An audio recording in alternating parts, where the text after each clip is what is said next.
acerca da proposta dele, né, do estágio em si. Será que eu deixei? Enfim, deixa eu falar. É interessante que vocês tenham sempre bem delineadas as diretrizes do estágio, certo?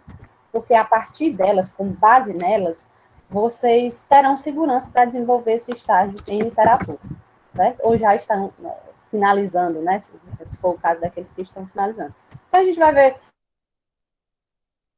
o material sobre o estágio supervisionado, especialmente essa relação teoria e prática. O primeiro estágio é observação, aí em seguida vem com essa regência para complementar. Então, de certo modo, é interessante que vocês tenham essa delineação bem estabelecida, né, essa relação teoria e prática, até para facilitar a escrita do relatório e dos outros estágios também, né, pensando que essa relação teoria e prática ela é fundamental para a gente pensar a efetivação do nosso trabalho, ok? Eu vou partilhar agora o slide, certo? Só um minuto.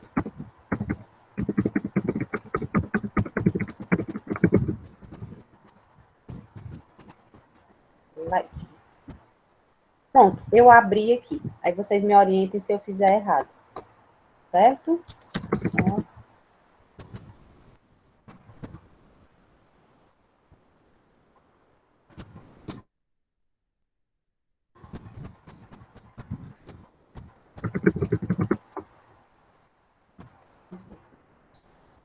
Uma janela.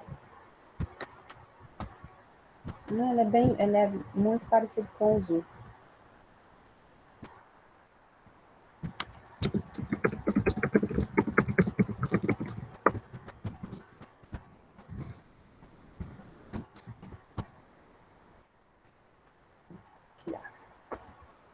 Vocês estão vendo o slide? Eu não abri ele em caixa alta, todo alto, não. Deixa eu ver como é que tá. Já apareceu para mim. Pronto, beleza. Então tá aparecendo para todos. Pronto, gente. Todos estão vendo, né? Embora no meu você está apresentando para todos. Sim. Enfim. Ok, beleza. Obrigada pela resposta. O estágio supervisionado. Toda faculdade, toda graduação, vocês sabem que há essa necessidade de se fazer um estágio, né, de estabelecer essa comunicação entre o teórico e o prático, propriamente dito. Nos currículos das graduações, é uma disciplina, né? Que faz parte das grades curriculares, a fim de articular a relação teoria e prática. No nosso ensino de licenciatura, geralmente opta, quando é pedagogia ou quando é letras, enfim, de fazer esses estágios ou na educação infantil, né, em se tratando da pedagogia, no primeiro e segundo ciclo, e em se tratando da licenciatura em letras, esse estágio ele é estabelecido do ensino fundamental 2, né, do 9º ano em diante, 8º, 9º ano, depende, e pegando, consequentemente, o ensino médio, que é o que nos interessa de fato, né? A gente sabe os problemas da educação, as fragilidades que nós enfrentamos diariamente, e como, muitas vezes, até as mudanças das nomenclaturas, primeiro ano que era a alfabetização anteriormente, hoje já ganha outra roupagem, outra nomenclatura. Então, muitas vezes, a gente fica até confuso. O meu estágio vai ser em qual setor específico, em qual área específica? Como a gente conversou no início da nossa preparação ainda da nossa disciplina, que a gente fez o grupo no Zap, o foco do nosso estágio em literatura é o ensino médio, certo? E aí vocês perguntam, professora, mas talvez nos tempos atuais a literatura esteja mais presente no ensino fundamental, quando a gente pensa nas contações de história, né, no trabalho com gêneros e tipologias textuais que os alunos fazem no ensino fundamental, como, por exemplo, conhecer o que é um poema, um conto, uma novela, né, uma novela escrita, texto escrito em prosa, que eu estou me referindo. Então, se você for pensar, de certo modo, a literatura está mais presente hoje no ensino fundamental 1 e 2, do que necessariamente no ensino médio. Haja vista as dificuldades que vocês estão encontrando para estabelecer aí um término, digamos assim, com relação à sua efetivação do estágio, né, ao término do estágio.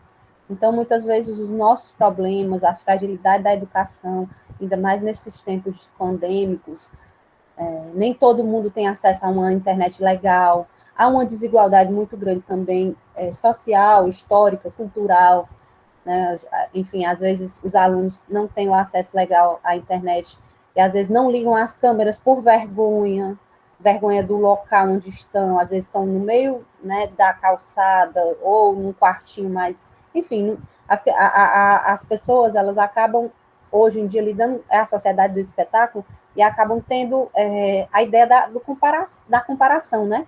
Eu vou expor o meu lar para os outros, pensando nessa ideia, nesse uso da tecnologia das aulas remotas ou síncronas. E tudo isso dificulta, há uma complexidade que dificulta o nosso envolvimento com o conhecimento na atualidade, né? Pensando no nosso contexto hoje, né? Futuramente, meu povo, eu acredito que vocês poderão fazer pesquisas muito interessantes com relação a essa prática de como vocês dominaram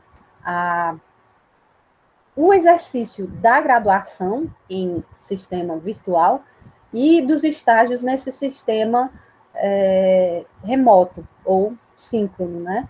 Porque isso é muito interessante para a gente refletir o ensino na atualidade, como a tecnologia ela nos ajuda, ela nos aproxima, ao mesmo tempo ela é letal, ela é deletéria em alguns sentidos. Então, futuramente vocês podem já pensar em pesquisas para mestrado, especialização, que tenham por base essa temática, né, dessas aulas atípicas que nós estamos vivenciando, tanto na faculdade quanto também nas práticas do estágio, né? É um pano para a manga, uma discussão bem interessante. Eu sugiro que vocês aproveitem isso no futuro, né? Já podem pensar isso para o futuro.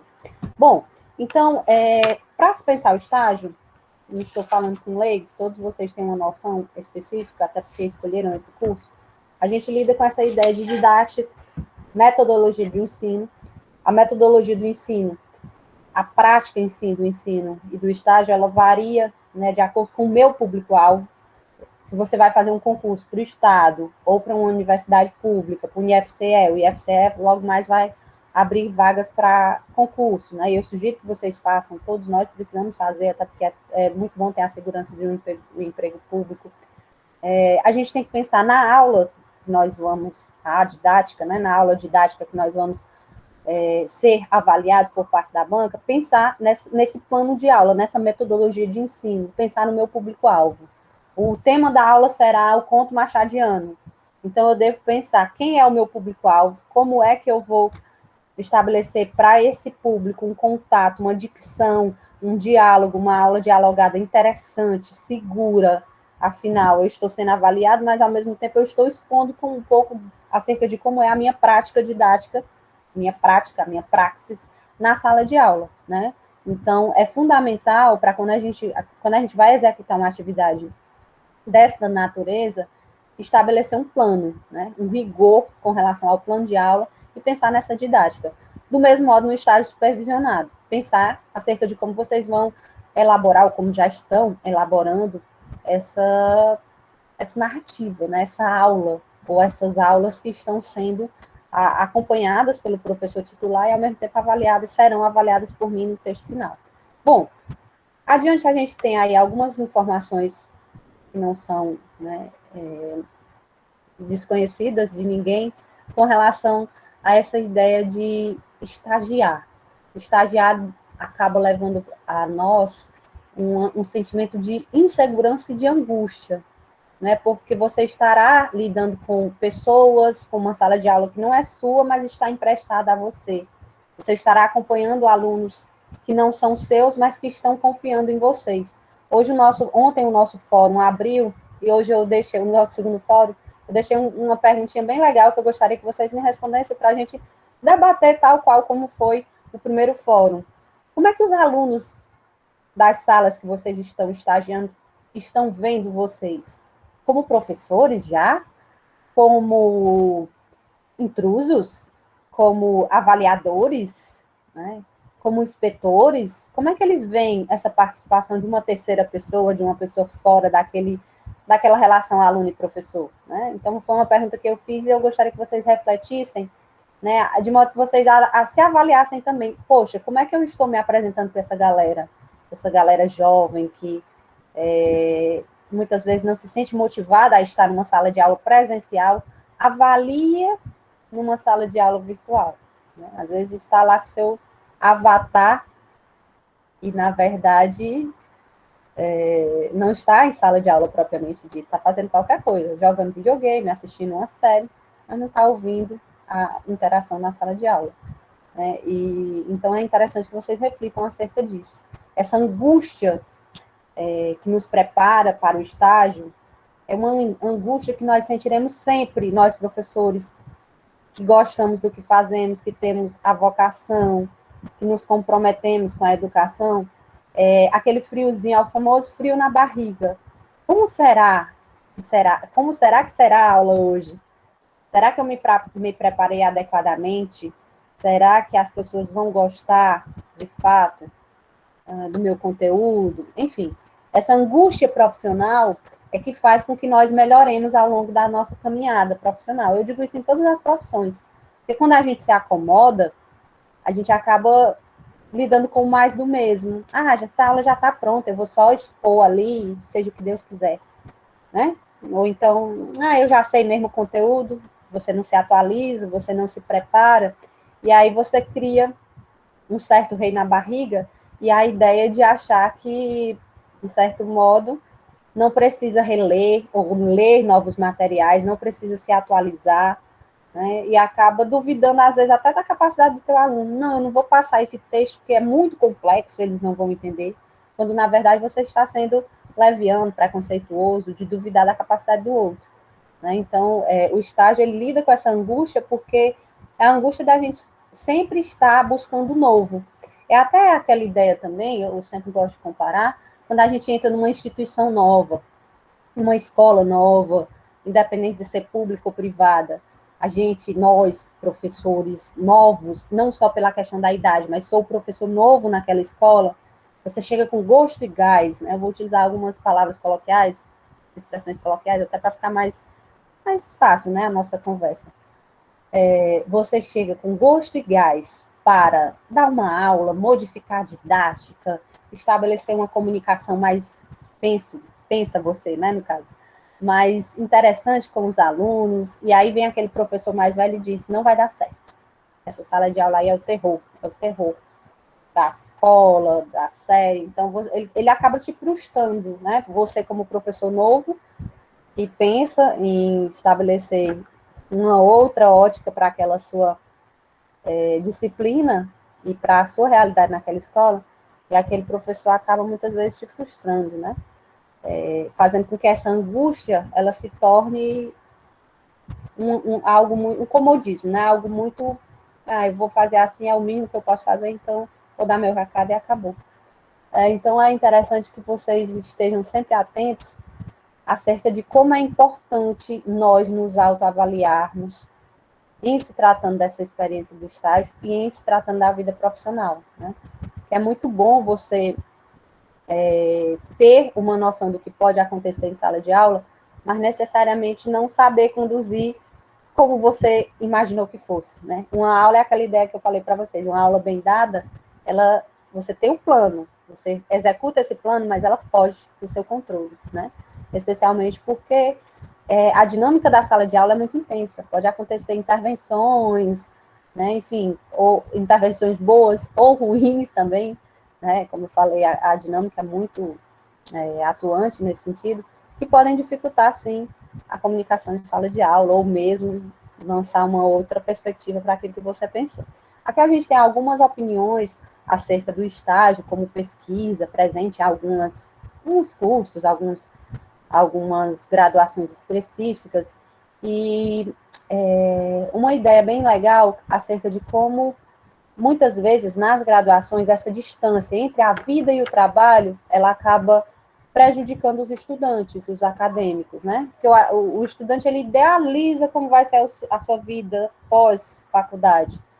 E o estágio, ele vem justamente para você já ter uma noção bem séria a ideia da concretude, de como será o seu envolvimento com teoria e prática, né?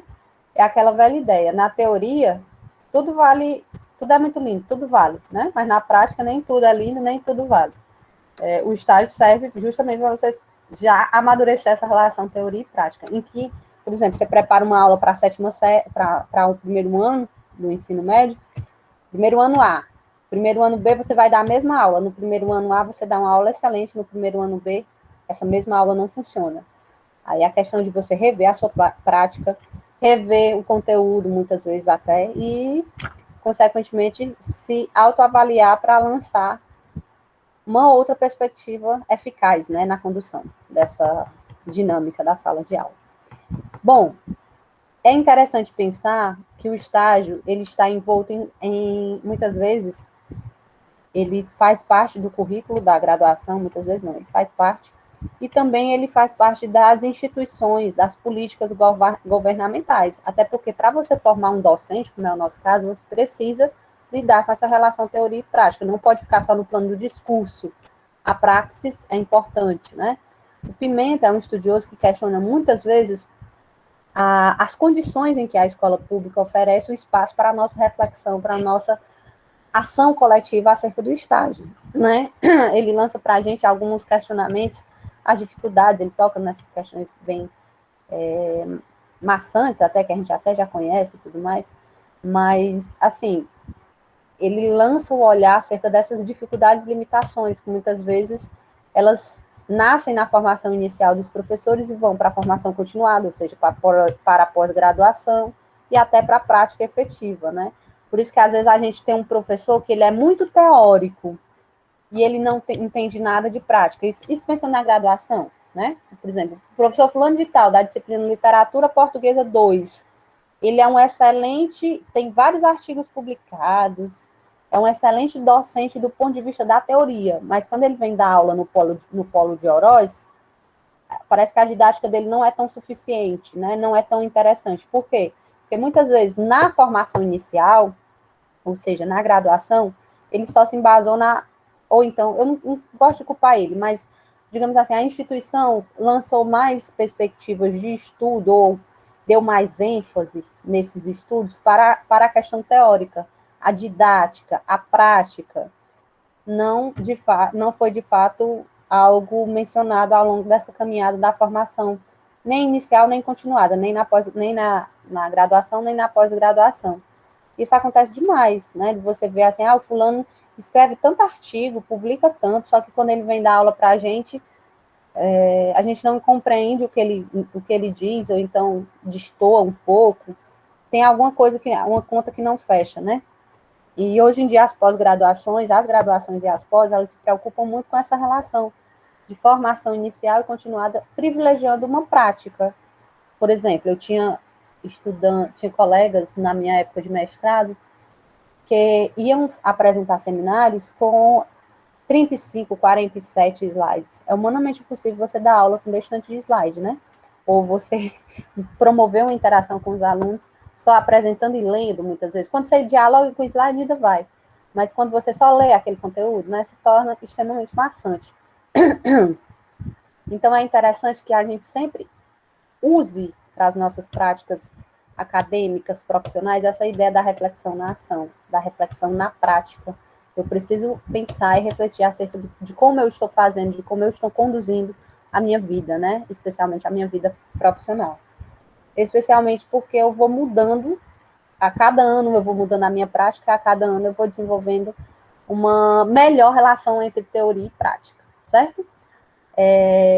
Os problemas que nós encontramos nas escolas são muitos, desde os problemas estruturais com relação à estrutura física, né, escolas que têm muita infiltração, ou então não tem uma saída de ar adequada, pensando no nosso interior do Ceará, que é muito quente, né, escolas que não têm uma ventilação legal, não tem banheiros legais, né, aí você lida com outras complexidades, como, por exemplo, as indisciplinas dos estudantes, a falta de tempo, muitas vezes, para a leitura, os alunos não se interessam pela leitura, às vezes as próprias relações humanas, um professor não gosta do outro, a diretora não gosta de tal professor, a bibliotecária não gosta de tal, a complexidade nas relações humanas. Tudo isso dentro de uma escola se torna um problema muito grande, né? E às vezes, quando a gente pensa nesses problemas, e ainda o fato de você, estagiário, e pedir, né, e solicitar gentilmente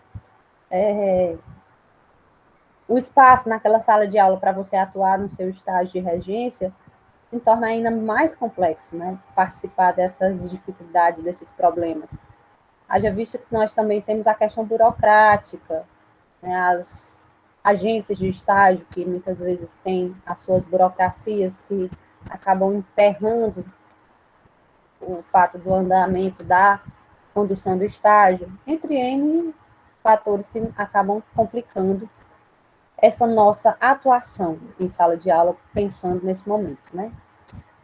É interessante que nós tenhamos essa atenção, porque se você vai, assim, muito cego, ou se você vai ignorando esses pontos, você vai se frustrar e pode até desistir da disciplina de estágio, e quem sabe até desistir do curso. Já aconteceu, não na UFC virtual, mas eu já tive aluno que era excelente, aluno de graduação, né? E aí, quando chegou na prática do estágio, desistiu da faculdade, porque viu que não era aquilo que queria para a vida. Ótimo, desistiu a tempo, nunca é tarde para você escolher outra coisa para fazer da sua vida, viu que não era algo que se identificava, beleza. Poderia desistir, uma escolha, né? Toda escolha requer, exige uma renúncia. Mas é um direito seu desistir, né?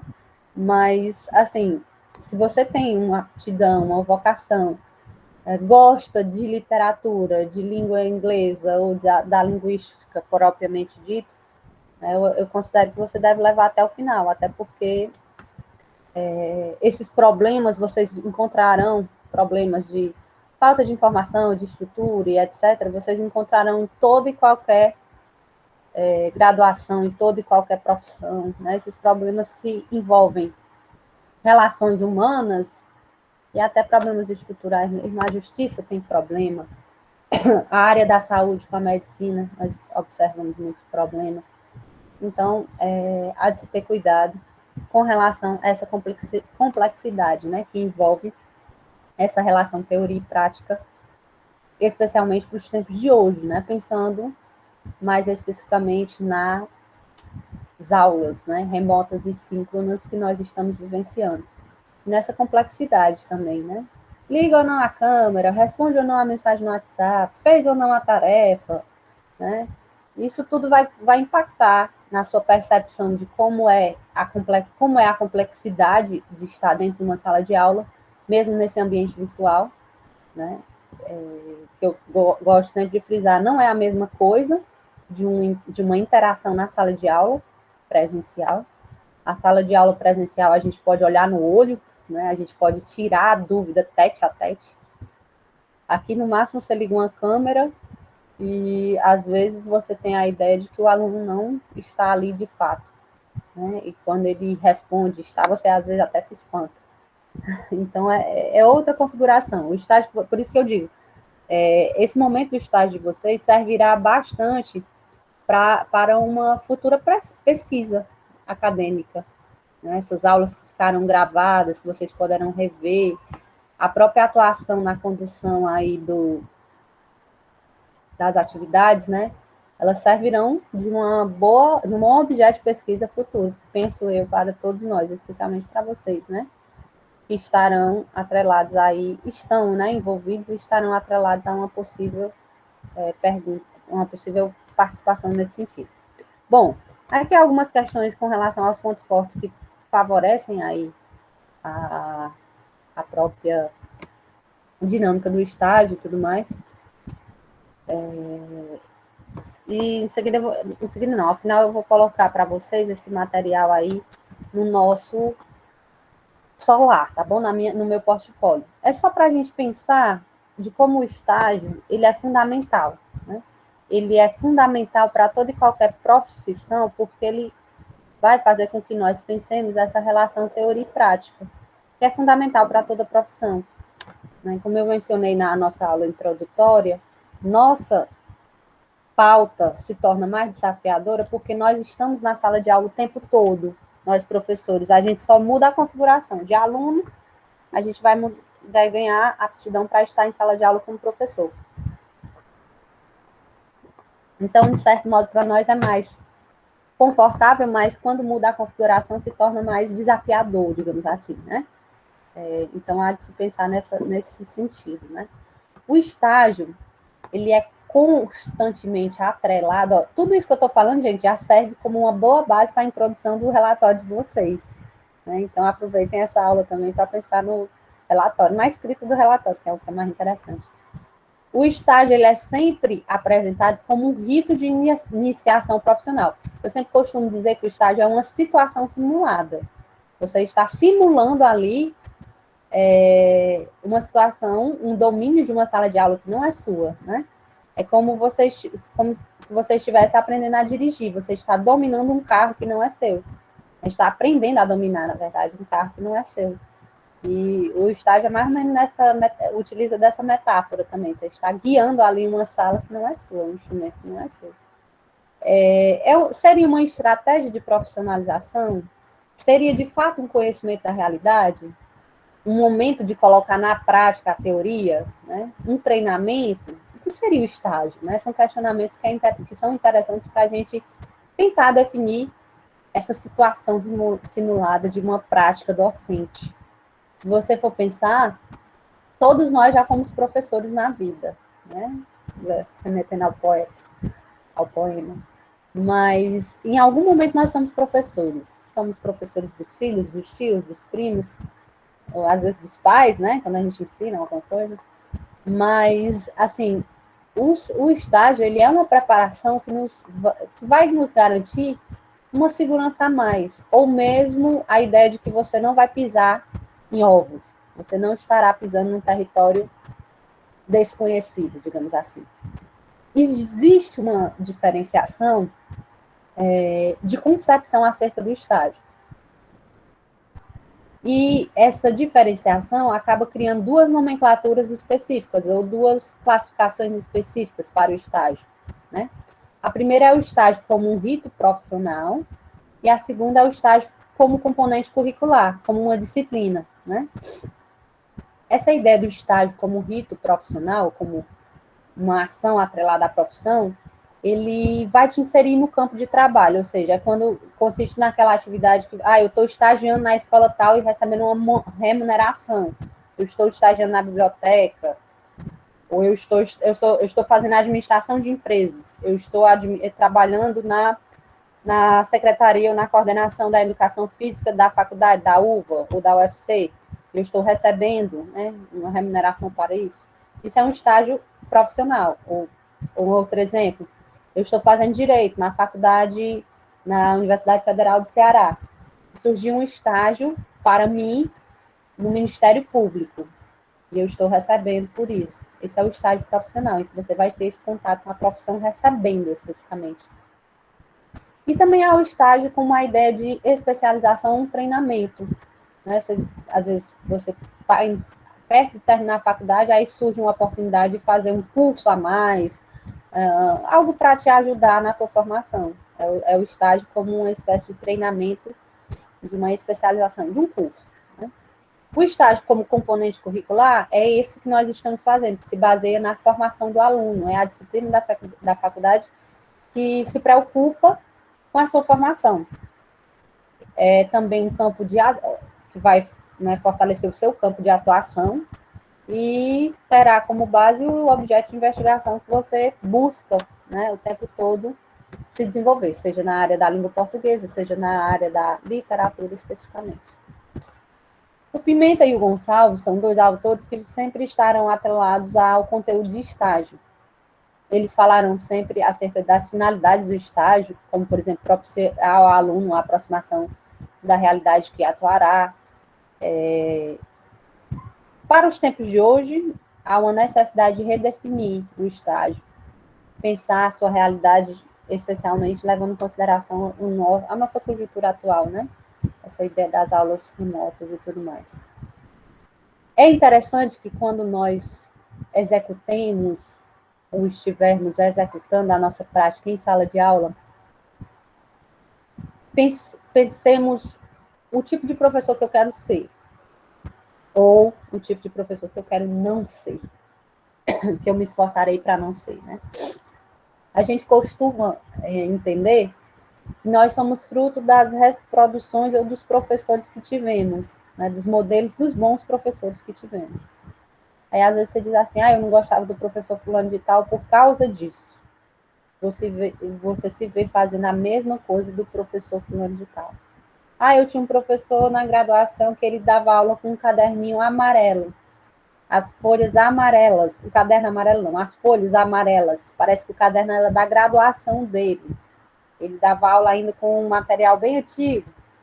E aí, durante um tempo, você se vê dando aula com as suas anotações do ano de 2015. Ou seja, reproduzindo tal qual o professor que você criticava, o modelo que você seguiu, né? A gente precisa o tempo todo se lembrar que a realidade, ela é dinâmica, né? E o ensino, ele é imutável, né? Os alunos, eles frequentam os que frequentam as escolas, eles também mudam. Os alunos do ensino médio hoje são diferentes dos alunos da época que eu fiz ensino médio.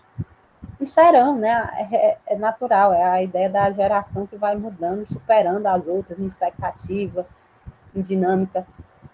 Eu posso dizer, desculpem, que hoje eu aprendo muito mais com meus alunos do que ano passado e do que no ano atrasado.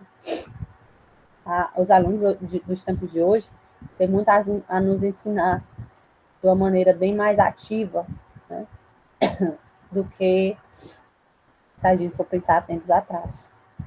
Então, essa ideia de imitar do modelo a ser seguido, ela deve sempre ser reavaliada também, que a gente vai mudando ao longo da nossa caminhada, é natural, nós somos metamorfoses ambulantes, já dizia o nosso grande Cazuza, ou é o Raul Seixas?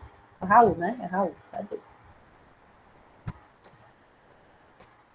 Então, de certo modo, a gente tem que acompanhar essas mudanças. A formação do professor, ela se dá tanto pela observação, quanto pela reprodução de uma prática, de um modelo, né? Nós somos aquilo que nós vivenciamos, né? Nós somos fruto das nossas experiências. A observação da sala de aula em si, eita, minha garganta tá seca só, ela acaba comprometendo muitas vezes a nossa análise, né, do contexto escolar, das situações mais específicas da sala de aula. E se a gente for pensar, o estágio como uma execução, ou seja, como uma técnica, ele acaba fazendo com que nós reproduzamos, né, os nossos professores, para o bem e para o mal. É aquilo que eu falei. Nós somos frutos de uma ideia de aprendizado baseado na reprodução. Eu aprendo vendo o outro fazendo e colhendo o que é de melhor, inserindo na minha prática. O que é interessante, mas, volto a dizer, a autorreflexão, a autoavaliação, ela deve estar atrelada à produção docente o tempo todo. O que entendemos por teoria e prática? Essa relação que está envolta em toda e em qualquer profissão. A ação docente, a prática social, a intervenção da realidade da educação e as instituições de ensino, elas vão estabelecer entre si diálogos entre essa relação teoria e prática, entre aquilo que eu leio como conceito, como definição, e aquilo que eu executo. Às vezes, a teoria é muito bonita, mas ao executá-la na prática, as dificuldades aparecerão, né? Então, por isso que muitas vezes a gente tem dificuldade de estabelecer essa comunicação entre teoria e prática, pensando aí na nossa realidade atual, né? A prática docente, ela lida com essa ideia de ação e reação, né? De prática e de ação. Mas ela também lida com a instituição, com a sua cultura, como é que é aquela escola, como é que é aquela instituição, lida com as pessoas, com as suas subjetividades, com seus desejos mais profundos, com a forma como visualizam o mundo, né? A atividade humana, ela passa por essas mudanças. E, de certo modo, a relação teoria e prática, ela toca nesses fatores também, né? A teoria, ao associar-se a uma prática, ela acaba movimentando a nossa ação pedagógica, o coletivo da escola. Eu tenho uma boa base teórica, mas eu devo pensar como é que eu vou executar essa base teórica dentro da minha realidade, dentro da minha sala de aula, dentro da minha escola, como é que eu vou conduzir isso? Então, de certo modo, a gente vai estar o tempo todo, ao pensar nessa relação do estágio com teoria e prática, né, o estágio conversando ali com a teoria e prática, o tempo todo a autorreflexão, a avaliação, ela deve estar presente, ou devem, né, as duas devem estar presentes. Porque se você vai fazer as coisas muito na louca, muito na tora, vai ser assim e tal, eu acho que vai dar certo, eu acho que isso não é interessante nesse sentido. Em se pensando em estágio e em se pensando também na execução das atividades como um todo, certo? Nas atividades como um todo na vida profissional. O que entendemos por teoria e prática? É um movimento, né? Uma engrenagem. A teoria, ela movimenta os questionamentos, movimenta a instituição, as ações dos sujeitos, e ao mesmo tempo ela garante uma instrumentalização das análises e de uma investigação que você vai fazendo na medida que você vai tomando conhecimento da sua realidade e executando aquilo que você se propõe a fazer. É literatura o meu estágio? Eu tenho que pensar na minha realidade. Quantas aulas de literatura há naquela sala de aula, há naquela escola? Se há aulas de literatura. Preciso lidar com essa relação teoria e prática, até porque na graduação em letras vocês têm muitas disciplinas de literatura. E aí parece ser um contrassenso. Chega no ensino médio, para você estagiar, as aulas em maior número são de língua portuguesa e produção de texto. A de literatura, às vezes, é só uma aula, 2 aulas, quando não geminadas, conjugadas, enfim, seja lá qual a nomenclatura, parece um contrassenso, né? Então, há de se lidar com essas questões também. O estágio, ele cumpre objetivos específicos, né? Pensar nessa complexidade da prática institucional, de como até cada instituição lida com o estágio, né? Por exemplo, eu já ministrei disciplina de estágio na UVA, na Universidade Estadual Vale do Acaraú, em que os estudantes faziam, foi até cogitado por nós também executarmos isso, a prática, a pedagogia dos projetos, né? O estágio não era específico você ir para a sala de aula e investigar a aula em si de literatura do professor, executar a regência, mas sim elaborar projetos e executar esse projeto com os alunos extra-sala, né? Cada instituição tem a sua configuração de como conduzir o estágio. E aí a gente pensa na complexidade de cada instituição em trabalhar com o estágio. Essas ações, geralmente, motivadas para o estágio, elas já garantem um contato com a profissão, né? Que a gente já viu. É uma alternativa também para a inserção profissional. É aquela coisa da identificação. Por meio do estágio, eu vou me identificar com a minha profissão e ter uma noção, né? Da fé ou não, se é aquilo que eu quero para a minha vida de fato. Né? No Brasil, nós temos a Lei de Diretrizes e Bases da Educação Nacional, né, a Lei 9.394/96, quem for fazer concurso do Estado do Ceará sempre terá que debruçar sobre essa lei, que garante aí vários normativos, né, há vários dispositivos normativos que garantem aí muitas definições interessantes para executar as ações de sala de aula, né? Como, por exemplo, né, o Conselho Nacional de Educação, ele deve definir as diretrizes curriculares para todos os cursos de graduação do país. Dentro dessa lei, a gente vai descobrindo as resoluções, né, instituídas e que garantem aí algumas considerações interessantes para o estágio, né? Nessas diretrizes, nós temos a diferenciação, por exemplo, entre a educação básica e a educação de nível superior, o que é a licenciatura, a graduação em licenciatura e a graduação que garante o título, né, o bacharelado, né? Minha avó, por exemplo, ela dizia assim, quando os meus filhos faziam faculdade, fizeram, na verdade, formaram-se, ela dizia assim, ai, o meu filho é bacharel. Para ela, bacharel era um título muito específico, muito grandioso. Quando, na verdade, é tal qual quando é um grau que você atinge ao cursar um nível superior, né? Quem é professor é licenciado. Quem não é professor é bacharel. Apenas isso, né? Nessa lei de diretrizes bases, nós também temos a questão da carga horária. A gente iniciou a aula, todo mundo falando sobre a carga horária das disciplinas, aliás, das atividades complementares. É fundamental que o aluno, além, pensando nas atividades complementares, além de cumprir o currículo escolar normalmente, ele tem uma carga horária de outras atividades. Na graduação, eu tenho que ter uma carga horária de disciplinas teóricas e práticas. E dentro do estágio, eu também tenho que ter uma carga horária específica. No nosso caso, em virtude dos problemas que nós estamos lidando e tudo mais, 8 horas.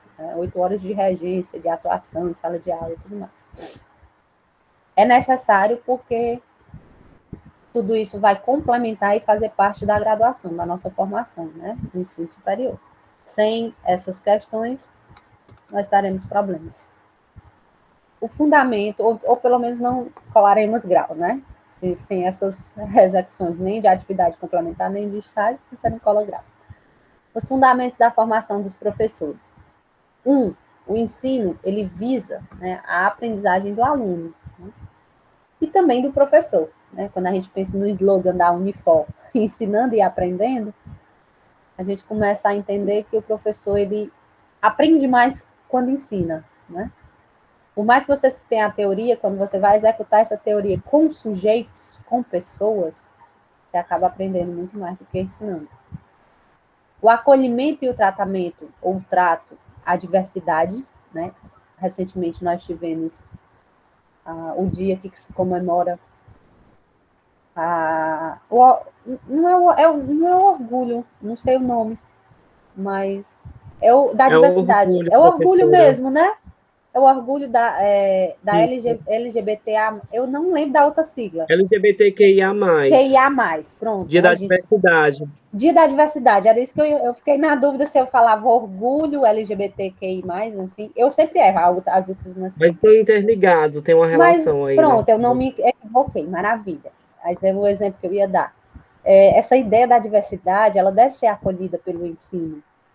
Recentemente nós tivemos uma docente no IFCE e um mirim, a opinião dela, mas muito preconceituosa e muito leviana, a meu ver, que acabou, né, colocando nas redes sociais que isso não existia. Em outras palavras, não foi exatamente, eu estou suavizando o que ela disse, ela foi muito grosseira, muito mais infeliz nos comentários, mas que não deveria existir um dia para isso, que jogassem as coisas, essas ideias todas no esgoto, que foi mais ou menos de onde essas pessoas saíram. Mas, enfim, horrível. Isso partindo de um docente, né, de uma universidade, de uma instituição pública. É Aos lamentável. fascistas. Oi? São os fascistas, né? Mascarados. Pronto, exatamente. Exatamente. E aí, você se pergunta, ela pode até ter sua opinião preconceituosa. Pode, é um direito dela, liberdade de expressão, mas guarde para ela, ninguém quer ouvir isso. Porque dentro de uma instituição, a gente deve primar pela diversidade, pelo acolhimento do outro, independente de sexo, de religião, de tipo físico, né? Porque não é só, hoje em dia a gente deve pensar assim, não é só o preconceito sexual, o preconceito contra a escolha, a opção sexual do outro, enfim, há também um preconceito contra o tipo físico, gordofobia, se a pessoa é magro demais, ou então com relação ao estilo, eu sou gótico, sou isso, aquilo outro, as pessoas se incomodam, né? E dentro de uma instituição de ensino, independente de ser pública ou privada, a gente deve primar pela diversidade, né? Pelo acolhimento, né? Você conseguir agregar o outro e não fazer com que o outro se sinta incomodado, né? Repulsivo, numa situação de quase crueldade com o outro, né? Então, de certo modo, ao escolhermos essa profissão de lidar com o outro, né, a formação do professor ela deve estar muito atrelada a lidar com todos aqueles tabus ou todas aquelas dificuldades que nós enfrentamos ao longo da vida, haja visto que o nosso país é um país muito preconceituoso, falo isso com relação a tudo, né, é muito preconceituoso, e a diversidade ela deve ser primada numa sala de aula, né, de você ter cuidado com o discurso,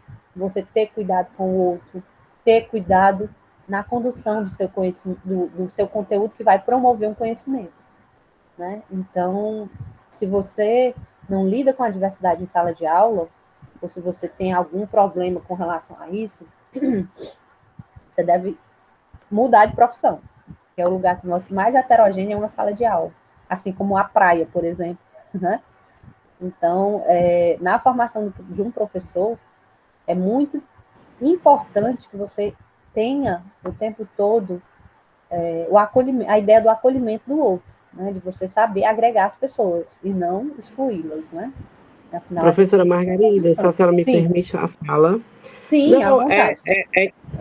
é interessante esse discurso e a gente vê o quanto é importante, né? Porque hoje em dia se fala em diversidade e principalmente nós que seremos futuros professores, alguns já ocupam a sala de aula, e percebemos o quanto existe uma diversidade na sala de aula, né? Mas Sim, dentro desse conceito de formação, se tem uma falha muito grande, porque se a gente pegar uma grade curricular, não se tem uma grade curricular, se a gente excelente. pegar a grade curricular do curso de letras da UFC, no qual a gente fez, não tem nenhuma disciplina sequer optativa que fala sobre a questão da diversidade. Então, existe já uma falha aí desde o nosso processo de Excelente. formação.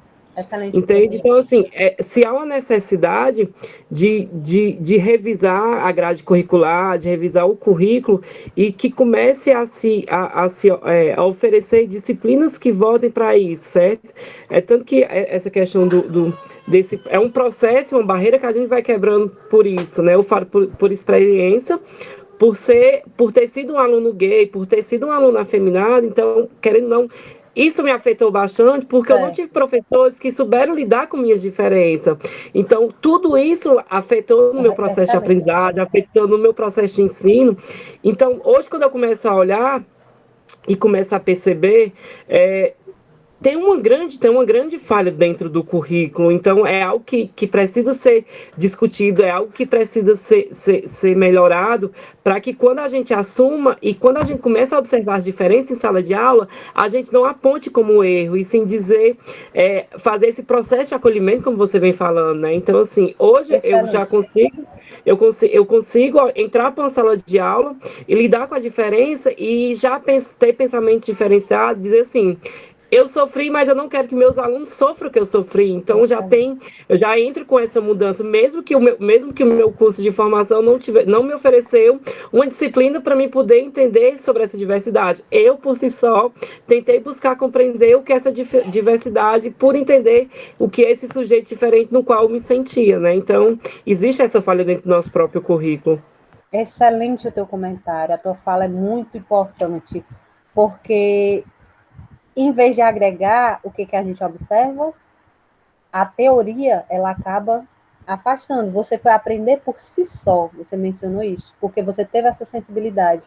A grande maioria dos professores tem essa sensibilidade, mas há aqueles, como por exemplo essa docente que eu falei, não sei o motivo, a ideologia cristã, não sei, não me interessa. Ser bolsominion, não sei, não interessa.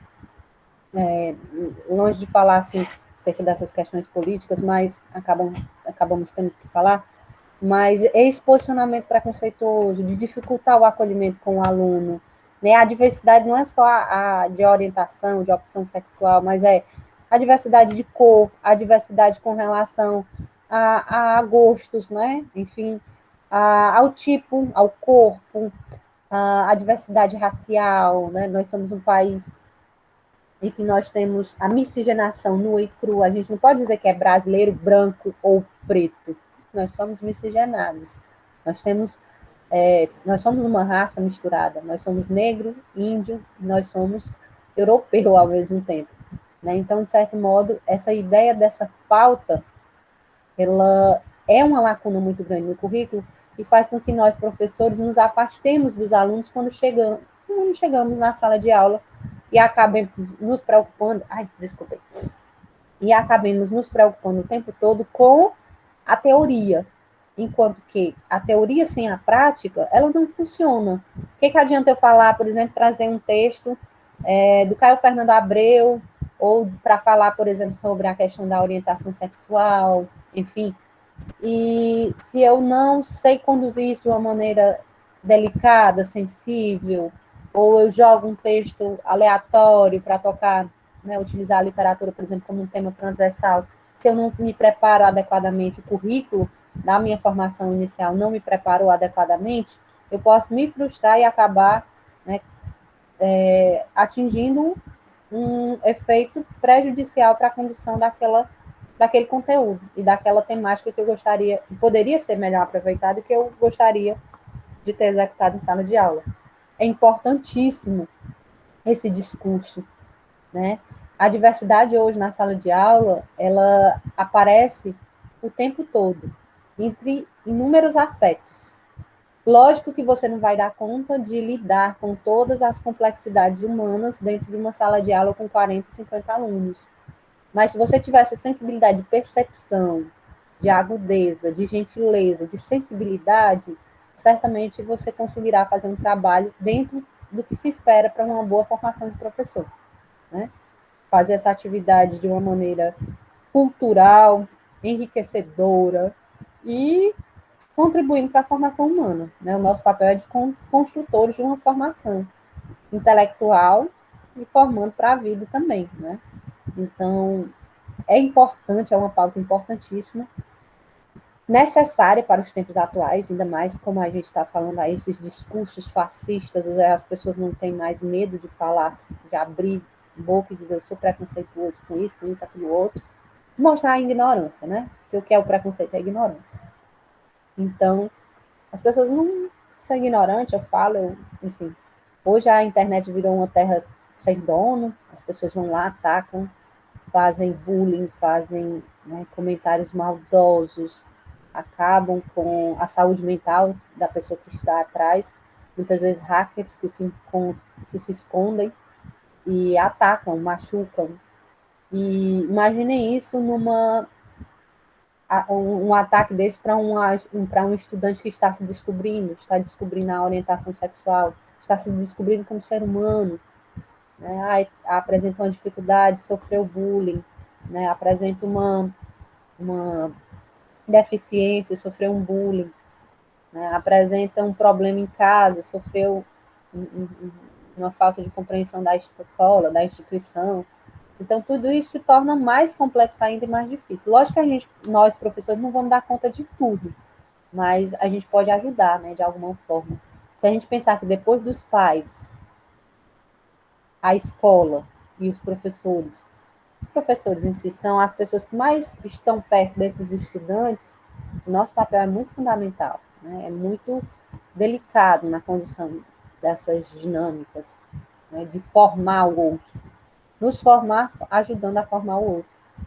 Né? Então, são assuntos que são interessantes. Na faculdade, esse tema da diversidade ele aparece, por exemplo, nos encontros universitários, acadêmicos que nós vemos o tempo todo, mas só isso não funciona, né? Tem que ter mais, tem que ter algo mais. É como o Nilberto colocou muito bem, a fala dele, ainda bem que essa aula ficará gravada.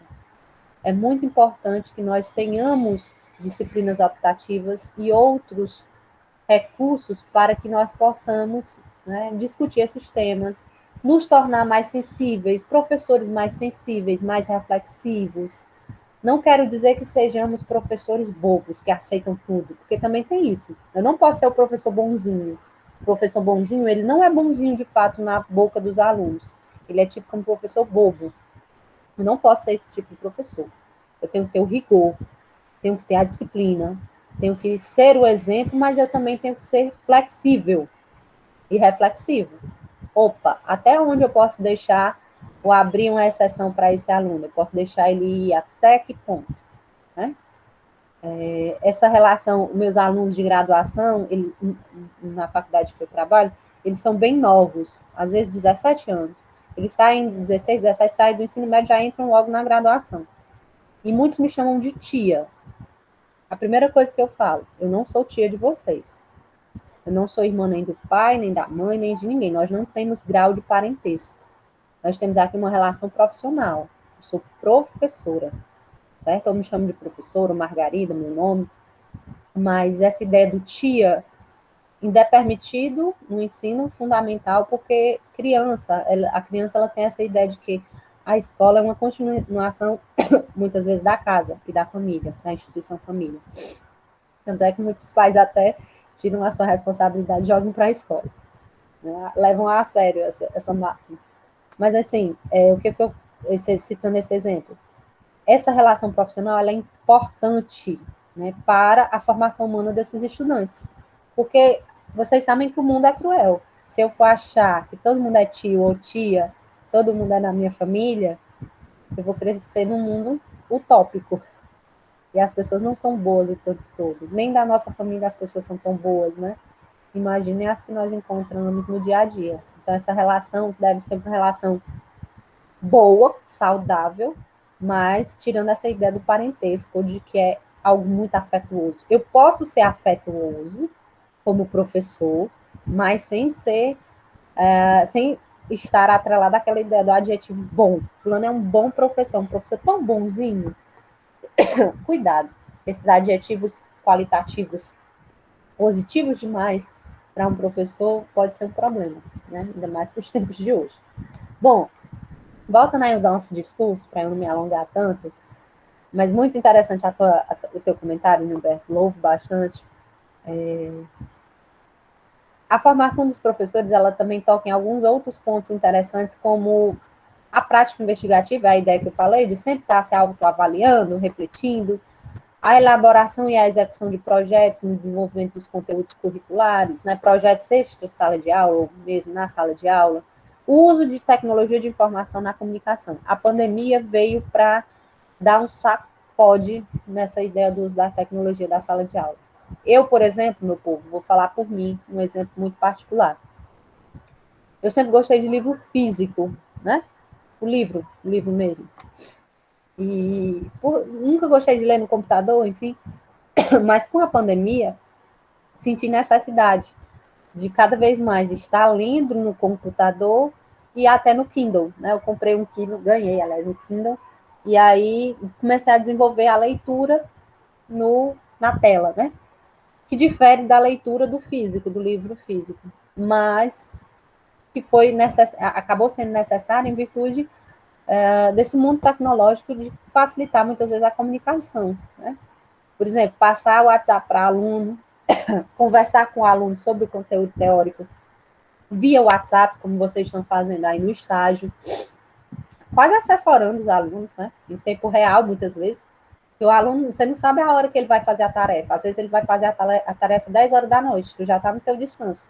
Aí recebe uma mensagem do aluno: professor, o que é que você quer na questão 2? Ou então, professor, eu não entendi bem o enunciado da questão.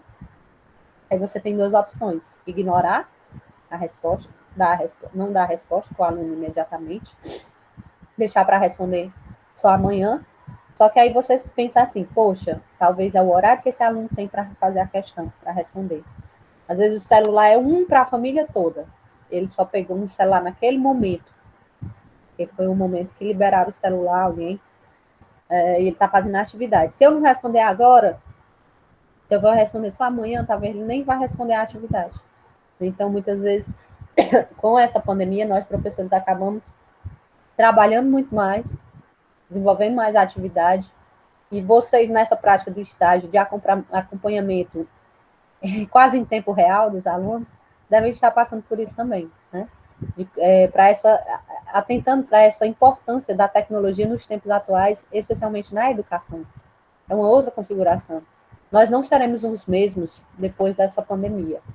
seremos, espero, melhores, mais reflexivos, mais humanos e com um conhecimento melhor acerca da tecnologia, como ela nos ajuda e também nos atrapalha, claro. A gente tem que lidar com a questão prejudicial também. Pensar também que na formação dos professores, nós desenvolvemos o hábito de colaboração, né, de cooperação do trabalho em equipe. Afinal, é no momento que a gente pode desenvolver atividade de seminários, atividade de estágio em dupla, como é o nosso caso aqui. Então, essa ideia do acompanhamento ou da execução da atividade com o outro, ela nos facilita, né? Facilita o nosso envolvimento com os conteúdos teóricos e práticos também. No Brasil, existe uma legislação específica do estágio, né? Que remete aí à ideia de competência, desenvolvendo as definições do que sejam essas habilidades e competências, ou seja, o que eu devo desenvolver, aprender no estágio, quais as habilidades que eu devo executar no estágio, as horas, né, específicas, 400 horas de estágio supervisionado, em seguida a ideia da atividade complementar, tudo isso faz parte do currículo de estágio em graduação, né, na graduação. Mas há também, acho que é esse ventilador, estou com o ventilador aqui ligado, prejudicando aqui minha voz. Há também um equívoco e retrocesso com relação ao estágio, né? Esses passos que o estágio dá historicamente, culturalmente. As competências, elas acabam movimentando um olhar acerca da atividade docente como um mero desempenho técnico. Eu preciso fazer isso para eu ser professor. Eu preciso lidar com a ideia de substituir os saberes e conhecimentos. Eu preciso deslocar a identidade de um trabalho local para um trabalho específico, né? Só que a gente sabe que há uma complexidade na formação dos professores, uma complexidade na execução do estágio, como vocês viram, estão vendo, essa complexidade dentro desse caldeirão tem habilidade, dificuldade, facilidade com o conteúdo, a carga horária, que muitas vezes é quebrada. Eu preciso dar aula em 2 primeiros anos e no terceiro ano, para eu completar a minha carga horária.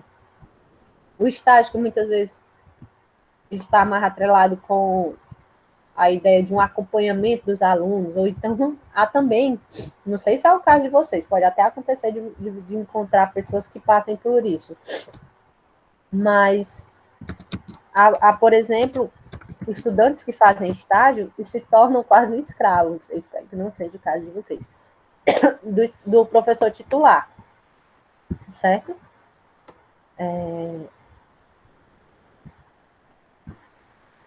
Porque, de certo modo, muitas vezes, alguns professores acabam aproveitando dos estagiários de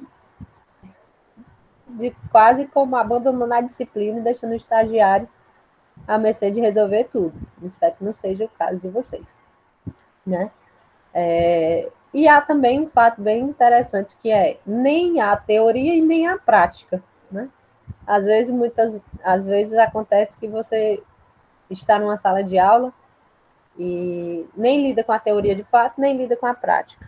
Lida com qualquer coisa, mas, ou seja, nas aulas de literatura, dão historiografia literária do que literatura propriamente dita. Acontece qualquer coisa, menos uma aula de literatura. É nesse sentido que eu quero me referir. O estágio é abrangente, né? Especialmente porque o aluno ele vai conceber, ter uma ideia muito complexa de como é o estagiário. Quem é essa pessoa que chegou de repente e está na minha sala de aula?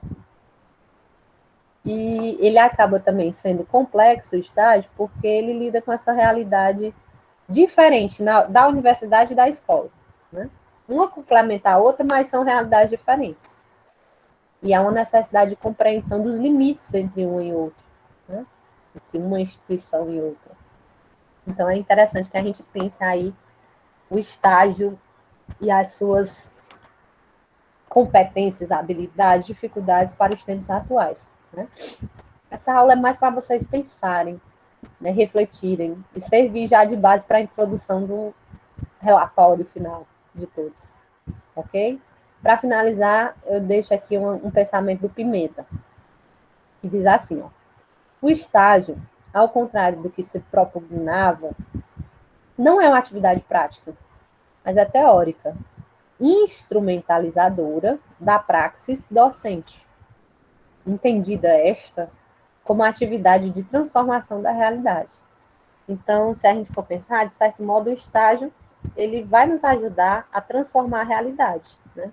Pelo menos em tese. Não sei se de todo, né? Não sei se ele vai estar de todo ali na questão mais específica com relação a essa transformação como algo eficaz. Mas, em tese, ele vai transformar a realidade, tanto a sua quanto dos estudantes que estarão tendo a oportunidade de ter você como estagiário, né? Bom, finaliza esse discurso sobre estágio, ou preparação para o estágio, que é basicamente o conteúdo do nosso segundo encontro, para tocar num assunto que não está atrelado na nossa aula, mas eu acho que é importante que vocês está indiretamente, mas eu considero, avalio que seja importante para vocês terem segurança na execução desse estágio em literatura. Como eu falei no início da aula, a literatura ela é uma arte, né? A arte da palavra e tal.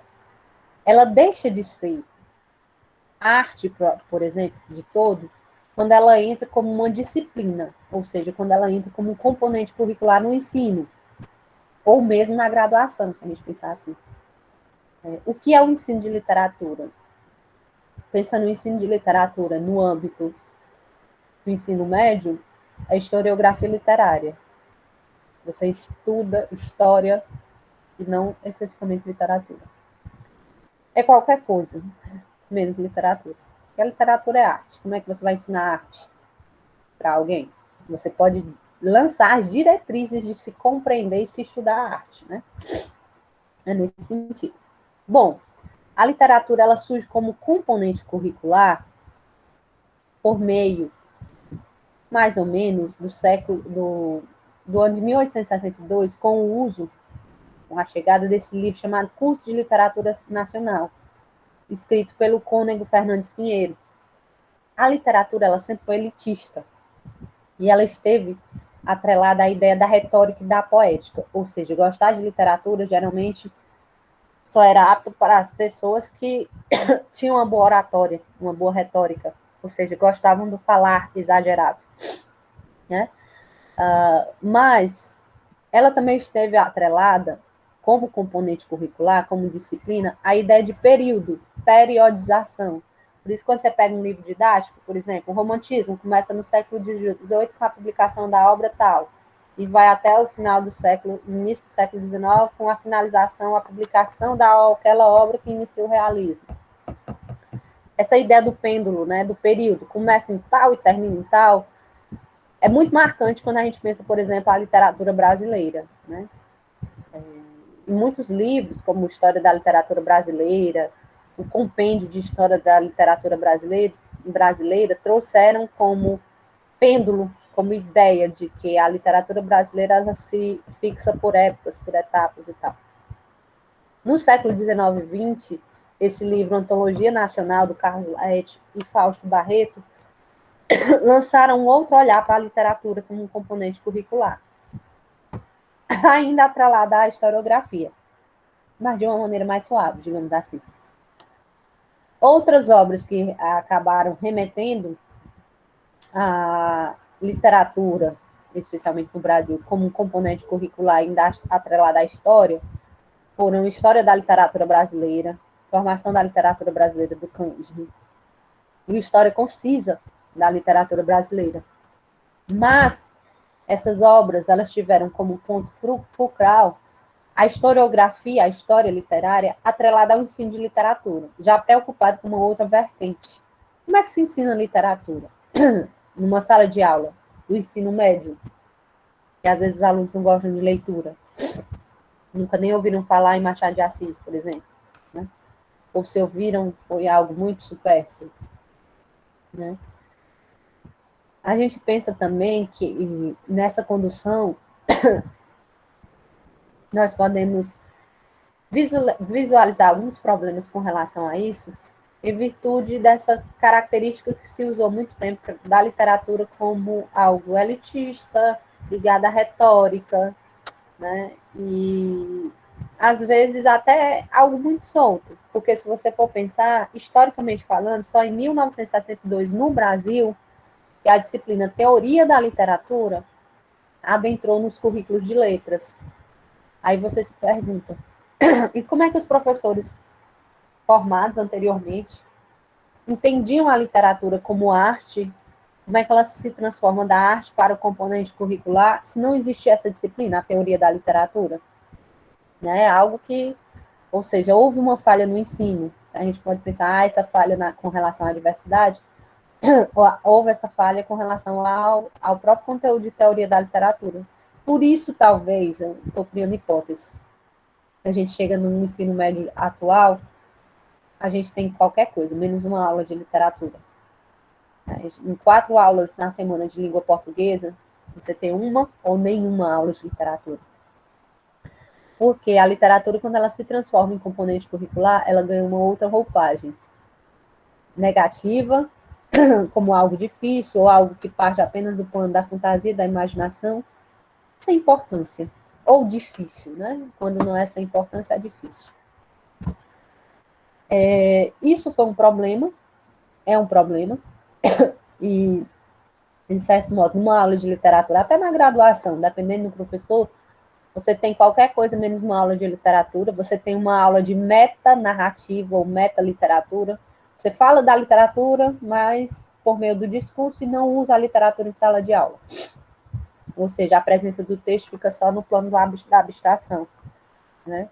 Essas abordagens, elas acabaram criando muitas vezes problema com relação à interpretação canônica, centrada só na crítica.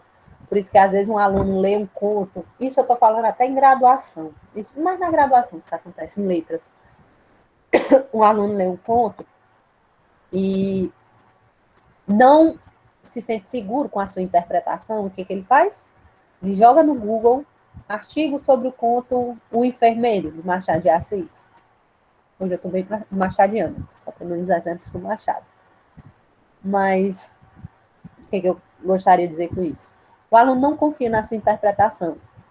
Ele vai ouvir uma terceira leitura sobre o Machado. Por quê? Porque ele não sabe, ou não tem segurança, né? na sua leitura. E prefere ouvir o outro do que acreditar em si, né? Isso é um problema. Especialmente porque o ensino de literatura, ele esteve atrelado a essas interpretações canônicas. Ah, foi o autor fulano de tal que leu Machado de Assis, que é o maioral em Machado de Assis, disse isso. Então, a interpretação dele que é a certa. A minha é errada. Né? Isso se torna um problema. Ok? Os livros didáticos, eles também são um problema no ensino de literatura. Porque, muitas vezes, eles apresentam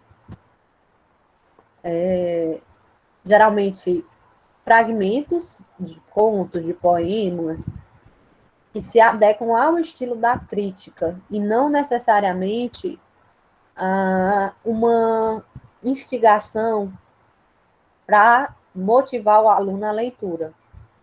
Se você observar num livro didático, quer ver, avaliem de hoje em diante os livros didáticos que vocês terão nas mãos para trabalhar. Eles cumprem um valor ideológico, geralmente está atrelado à questão, né, do consumo, né, enfim.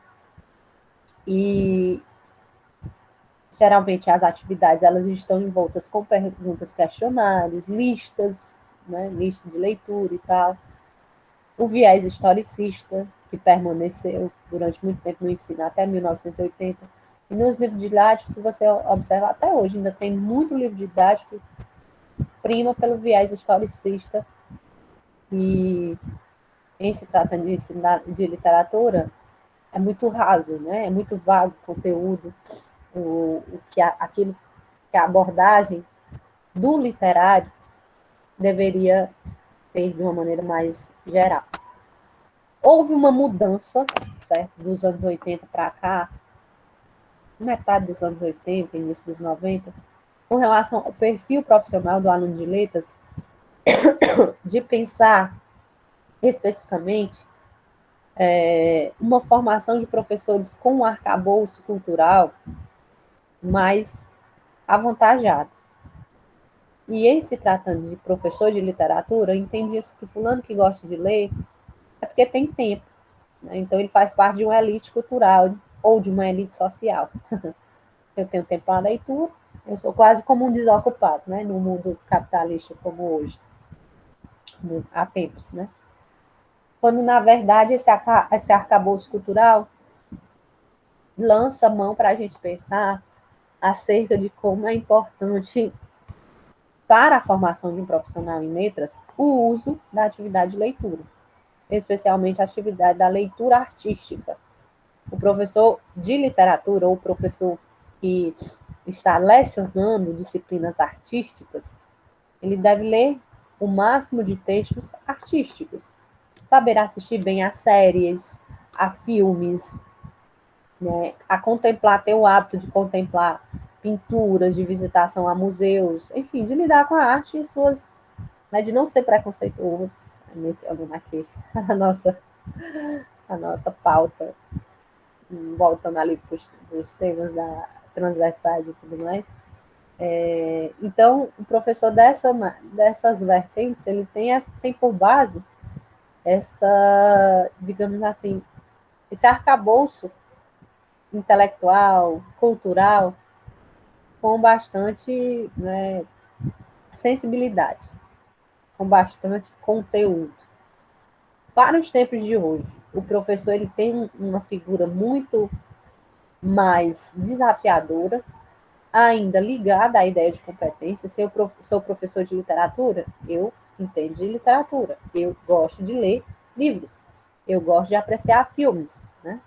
Então, um professor de letras e literatura que não curte essa vibe, com certeza ele vai ser questionado pelos seus alunos.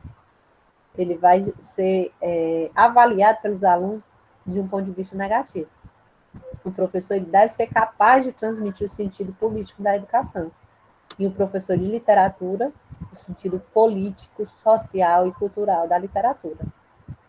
Desde quando ela passa de arte para componente curricular de uma sala de aula.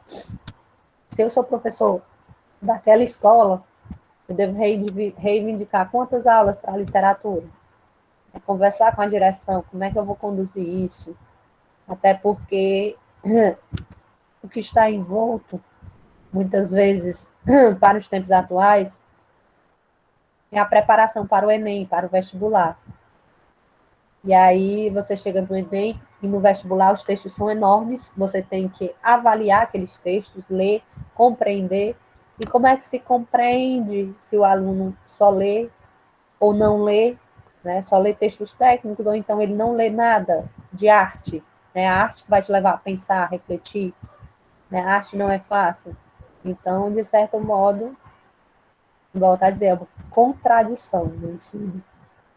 Se você pensa que a aula de língua portuguesa baseia-se mais no estudo da língua e deixa a literatura em segundo plano, e quando chega no Enem, no vestibular e na graduação, independente de qual curso, o aluno vai ser levado a ler textos, a preparar seminários, a falar, né? Há uma dificuldade de condução desse processo, porque muitas vezes no ensino atual os alunos não apresentam mais tantos seminários, tantos trabalhos, não lidam mais com a leitura artística, não se faz mais, por exemplo, tanta dramatização como se fazia na época que eu estudava, ou que vocês estudavam no ensino médio, eu me refiro. E aí chega na faculdade, o aluno precisa apresentar seminário, precisa falar, precisa questionar alguma coisa, e ele não se sente confortável para isso. É um problema, né? Nesse processo de mudança da teoria para a prática, da literatura como arte para a literatura como disciplina, houve um problema. Houve algo que não fechou, né? A conta não fechou e alguém vai pagar pelo pato, alguém vai pagar pelo problema, né? Então, a literatura, quando ela ganha uma outra roupagem no ensino, ela ganha a ideia, o viés de disciplina, mas ela perde o principal, que é o seu monumento artístico, né? E aí volta a pergunta que eu fiz: como é que a gente vai ensinar arte para os nossos alunos, que muitas vezes chegam em sala de aula apáticos, cansados? Eu vou querer ouvir historinha, fantasia? Muitas vezes não. Agora, se você pensa no ensino fundamental 1 e 2, esses alunos ainda gostam da fantasia, ainda gostam de ouvir historinhas. E, ao mesmo tempo, todos nós gostamos de uma narrativa, de uma historinha. A gente gosta de saber da vida do artista que eu curto, do artista fulano e tal, da fofoca da vizinha. A gente gosta da narrativa. Só que na condução da disciplina, no currículo, houve alguma coisa que não foi interessante e prejudicou o ensino de literatura. Por isso, a dificuldade que vocês estão tendo para a execução desse estágio. Dificuldade do ponto de vista de estabelecer as horas de ensino, dificuldade de conversar com os professores, dificuldade de manter uma dicção com os alunos. Infelizmente, acredito eu que ainda vai levar um tempo para se refletir sobre essa importância da leitura, da literatura em sala de aula como componente curricular. Até então, só fica-se no plano do discurso. Quem sabe quando isso mudar, essa postura mudar, nós tenhamos um Brasil com mais leitores, um povo menos ignorante e menos preconceituoso, né? Para fechar assim a nossa discussão de hoje e para fazer com que nós reflitamos acerca desse estágio, né? Que é muito mais delicado de se tratar do que, por exemplo, os outros estágios que vocês fizeram, penso eu. Eu espero que eu não estou num discurso negativo, eu estou num discurso da realidade, né? Aqui estão as referências, meu povo, que eu utilizei para elaborar esse material. Vou deixar esse materialzinho para vocês, tá bom? No meu portfólio. Eu gostaria de ouvi-los. Algum comentário, algum questionamento, algum complemento, porque até então eu monopolizei a fala, né? Se não fosse Nilberto, estaria aqui durante esse tempinho só falando só. Só falando só. Eita, redundância. Mas é isso. Alguém gostaria de fazer alguma consideração, algum comentário? Gostaria de ouvi-los. Em povo. Somos 16 em sala. Vocês estão aí ainda?